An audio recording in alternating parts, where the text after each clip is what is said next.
Chahi asigi FIFA World Cup na United States, Canada amadi Mexico da tourism gi achoba khudongchaba ama pigadauri. FIFA World Cup lising ani kuntaruk host tawgadawri ba leibak ahum asida malem gi tongan ba leibak kaya dagi fan kaya World Cup yengba lagnaba semsaba honakre. World Cup asi leibak ahum asigi tongan ba city taratarukta pangthokadabani.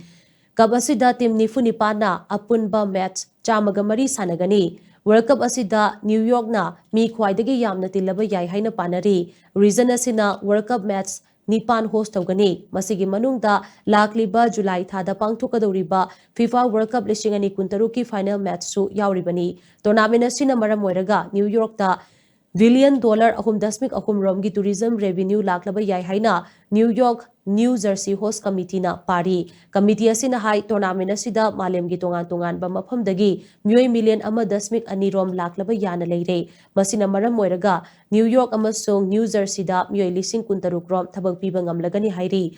Malem gi tongan ba mafamdagi miyoi kaya lakadaba asigi yenglaga United States, Canada amadi Mexico da leiba hotel, restaurant, transport firm, airport, retailer amadi local business tawribasingna makoising adu penaba semsaba hokre.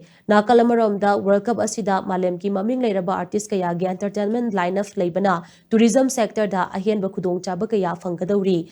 FIFA amasong global citizen na FIFA World Cup lisingani kuntaruke final halftime soda Madonna, Shakira amadi BTS na performance pigani haina su lauthokrabani.